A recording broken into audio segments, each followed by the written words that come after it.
నమస్తే, welcome to our channel. నేను మీ సిరి. కోమటిరెడ్డి వెంకటరెడ్డి గారు అయితే కొన్ని వ్యాఖ్యలు చేశారు, సంచలన వ్యాఖ్యలు చేశారు.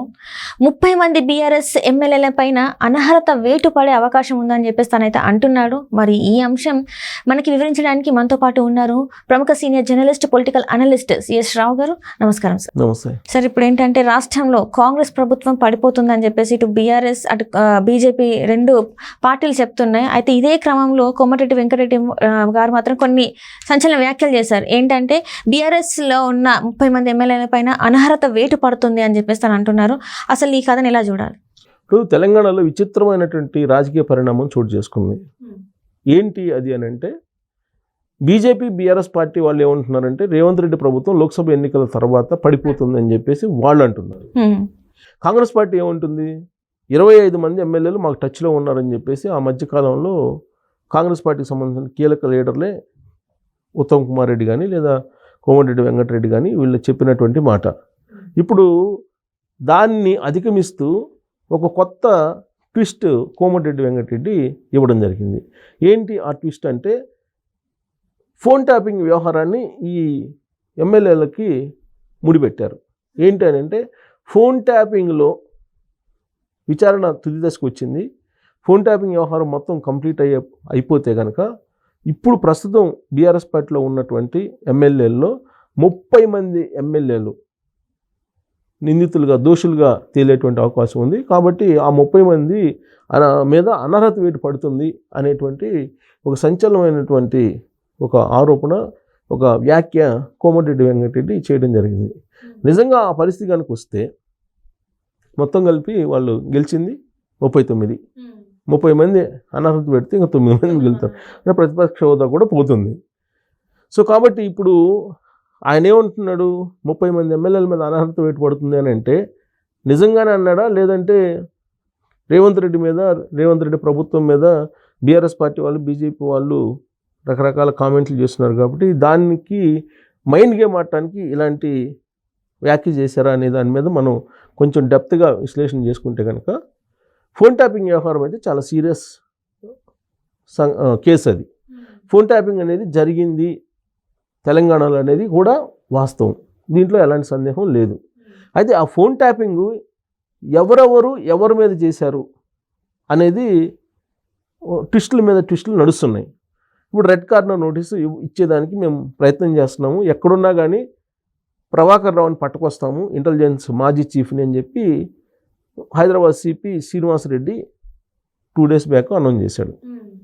రెడ్ కార్నర్ నోటీస్ కూడా రేపో మాపో ఇస్తారు. రెడ్ కార్నర్ నోటీస్ ఇచ్చి డెఫినెట్గా ఆయన అయితే పట్టుకొచ్చి విచారణ అయితే చేస్తారు. ఎందుకంటే ఆల్రెడీ ప్రణీత్ రావుని విచారణ చేశారు, తర్వాత అనేక మంది పోలీస్ ఆఫీసర్స్ని కూడా తీసుకొచ్చి విచారణ చేసి వాళ్ళని రిమాండ్కి పంపించారు, వాంగ్మూలం తీస్తున్నారు. ఫోన్ ట్యాపింగ్ చేసిన మాట వాస్తవమే. ఫోన్ ట్యాపింగ్ చేసిన తర్వాత రేవంత్ రెడ్డి రిజల్ట్ వచ్చిన తర్వాత ముఖ్యమంత్రి ప్రమాణ స్వీకారం చేయడానికి రిజల్ట్కి మధ్యలో ఉండేటువంటి 4-5 రోజుల గ్యాప్ ఉంది కదా, ఆ గ్యాప్లో హార్డ్ డిస్క్లు మాయం చేసిన మాట వాస్తవమే, పెన్ డ్రైవ్లు తీసుకెళ్ళిన మాట వాస్తవమే, కొన్ని ఫైల్స్ తగలబెట్టిన మాట వాస్తవమే అని చెప్పి ఒప్పుకున్నారు. ఒప్పుకున్నటువంటి స్టేట్మెంట్, వాంగ్మూలాలు ఉన్నాయి. సో వాటిని బేస్ చేసుకుని విచారిస్తున్నటువంటి క్రమంలో ఫోన్ ట్యాపింగ్ అసలు ఏ స్థాయిలో జరిగింది, ఎవరెవరు ఫోన్ ట్యాపింగ్లో చిక్కుకున్నారు, అసలు దీనికి సూత్రధారి ఎవరు ఫోన్ ట్యాపింగ్ చేయమన్నారు అనే దాని మీద డెప్త్గా విచారణ జరుగుతుంది. విచారణ జరుగుతున్నటువంటి క్రమంలో ఫైనల్ అయిపోయింది ఆల్మోస్ట్. ప్రభాకర్ రావు వస్తే, ప్రభాకర్ రావుని విచారిస్తే చాలు, మొత్తం బయటపడిపోతుంది. బయటపడిన తర్వాత అప్పుడు ఇండియన్ టెలిగ్రాఫిక్ యాక్ట్ 66F అనేది ఒక సెక్షన్ ఉంది. అది చాలా బలమైనటువంటి సెక్షన్. దాన్ని బేస్ చేసుకొని కనుక ఈ కేసును కనుక విచారిస్తే ఎవరైతే కుట్రదారు ఉన్నారో ఆ కుట్రదారు మీద చాలా సీరియస్గా శిక్షించేటువంటి అవకాశం ఉంది అతన్ని. కాబట్టి ప్రభాకర్ రావు ఇచ్చేటువంటి స్టేట్మెంటు, ఆయన విచారణలో ఆయన చెప్పేటువంటి అంశాలను బేస్ చేసుకొని ఫర్దర్ ఇన్వెస్టిగేషన్ జరిగే అవకాశం ఉంది. బహుశా దాన్ని దృష్టిలో పెట్టుకొని కోమటిరెడ్డి వెంకటరెడ్డి 30 మంది ఎమ్మెల్యేలు ప్రస్తుతం ఉన్న బీఆర్ఎస్ పార్టీలో ఫోన్ ట్యాపింగ్లో ఉన్నారు అంటే, ఫోన్ ట్యాపింగ్ చేయమని చెప్పి వాళ్ళు చెప్పుంటేనే ఆ మాట అంటారు. ఆ కుట్రలో భాగస్తులుగా 30 మంది అయ్యుంటేనే ఈ కోమటిరెడ్డి వెంకటరెడ్డి చేసినటువంటి వ్యాఖ్యలు పరిగణలోకి తీసుకోవాలి మనం, లేదంటే పరిగణలోకి తీసుకోవడానికి లేదు. ఇప్పుడు కేసీఆర్ ఏమన్నాడు తాజాగా, అసలు ఫోన్ ట్యాపింగ్ చేస్తే దాని బాధ్యులు ముఖ్యమంత్రి ఎలా అవుతాడు, లేదా మంత్రులు ఎలా అవుతారు, ప్రజాప్రతినిధులు ఏ విధంగా అవుతారు? ఒకవేళ ముఖ్యమంత్రి మంత్రులు ప్రజాప్రతినిధులు చెప్తే అధికారులకి వాళ్ళు చట్ట ప్రకారం చేయాలి, కానీ అడ్డగోలుగా చేయడానికి లేదు కదా, చట్టం పరిధిలోనే చేయాలి. అడ్డగోలుగా చేశారనుకో వాళ్ళే శిక్షణ అనుభవిస్తారు, మాకేం సంబంధం అని చెప్పి అన్నాడు కేసీఆర్. సింపుల్ గా, అంటే వాళ్ళది ఏం తప్పు లేదు, అంత అధికారులు మాత్రమే తప్పు చేశారని చెప్పేసి చెప్తున్నారు. చెప్పారు, ప్రైవేట్ ఛానల్లో ఇచ్చిన ఇంటర్వ్యూలో చెప్పారు కదా, ఆయనే చెప్పాడు. అంటే ఎస్కేప్ అయ్యేదానికి క్లియర్గా ఆయన సుగమం చేసేసుకున్నాడు. అంటే వీళ్ళు చెప్పినటువంటి మాట వాస్తవమే అనేది పరోక్షంగా ఒప్పుకున్నాడు ప్రజాప్రతినిధులు. చెప్పినంత మాత్రాన కొన్ని సందర్భాల్లో చెప్తాము, కానీ గైడ్లైన్స్ పరిధిలోనే వాళ్ళు పనిచేయాలి. ఒకవేళ గైడ్లైన్స్ కానీ పరిధిలో పనిచేయలేకపోతే మళ్ళీ ప్రజాప్రతినిధులు చెప్పాలి, ఇదిగో ఇలా ఉన్నాయి గైడ్లైన్స్ వల్ల కాదని చెప్పాలి, అది వాళ్ళ డ్యూటీ. ఒకవేళ అలా కాకుండా వాళ్ళు చేస్తే అది వాళ్ళు బాధ్యులు అని చెప్తున్నారు.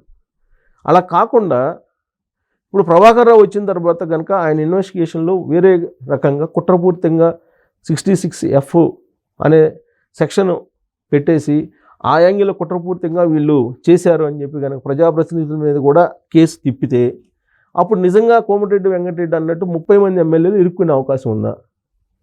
అప్పుడు 30 మంది ఎమ్మెల్యేల్లో గతంలో మినిస్టర్లు చేసిన వాళ్ళు కూడా ఉన్నారు కదా. సో ఆధారాలతోటి కోమటిరెడ్డి వెంకటరెడ్డి అన్నారా, ఆధారాలు లేకుండా ఊరికే మైండ్ గేమ్ కోసం అన్నారా అనేది ఒక చర్చ. ఇప్పుడు సరే, ఆధారాలు ఉండి అన్నా ఆధారాలు లేకుండా అన్నా ఒకటి మాత్రం వాస్తవం, బీఆర్ఎస్ పార్టీలో ఉండేటువంటి ఎమ్మెల్యేలు మాత్రం కాంగ్రెస్ పార్టీతో టచ్లో ఉన్నారు. వాళ్ళు లోక్సభ ఎన్నికల తర్వాత వస్తారా, లేకపోతే లోక్సభ ఎన్నికల ముందే వస్తారా, పోలింగ్ ముందు అనేది ఒకటి. ఇంకోటి కూడా వాస్తవం, రేవంత్ రెడ్డి ప్రభుత్వాన్ని పడగొట్టడానికి బీజేపీ బీఆర్ఎస్ పార్టీ ప్రయత్నిస్తున్నాయి అనేది కూడా చర్చ జరుగుతుంది. ఆ ప్రయత్నాలు జరుగుతున్నాయని చెప్పి రేవంత్ రెడ్డే చెప్పాడు.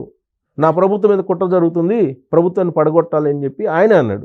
మరి కేసీఆర్ కూడా చెప్తున్నారు కదా సార్, కాంగ్రెస్ ఎమ్మెల్యేలు నాతో టచ్ ఉన్నారు, అదే టీవీ ఛానల్లో తను కూడా చెప్పడం జరిగింది. అదే చెప్పాడు. అది చెప్పిన తర్వాతనే దాన్ని ధృవీకరిస్తూ రేవంత్ రెడ్డి కూడా చెప్పారు, నా ప్రభుత్వాన్ని పడగొట్టడానికి కుట్ర చేస్తున్నారని. అందుకనే చెప్తుంది, కుట్ర చేయటం కూడా వాస్తవమే. బీజేపీ బీఆర్ఎస్ పార్టీ ప్రభుత్వాన్ని పడగొట్టడానికి రేవంత్ రెడ్డిది.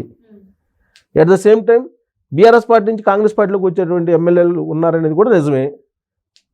ఇంకొకటి ఏంటంటే కోమటిరెడ్డి వెంకటరెడ్డి అదనంగా ఇప్పుడు 30 మంది ఎమ్మెల్యేలు అసలు వాళ్ళ మీద ఫోన్ ట్యాపింగ్ కేసులు పెట్టే అవకాశం ఉంది. సో అనర్హత వేటు వేసేటువంటి అవకాశం ఉంది అని అంటున్నారు. సో మొత్తం ఆ కేసుల్ని పెట్టే అవకాశం ఉంటే ఆ 30 మంది మరి ఆ కేసు నుంచి బయటపడటానికి ఏమన్నా ఇటువైపు వస్తారా? ఏ యాంగిల్లో కోమటిరెడ్డి అన్నారు, మొత్తానికి ఆయన అయితే బయట పెట్టారు. ఇది ఇప్పుడు ఒక ఫోన్ బాంబు పేల్చాడు కోమటిరెడ్డి వెంకటరెడ్డి.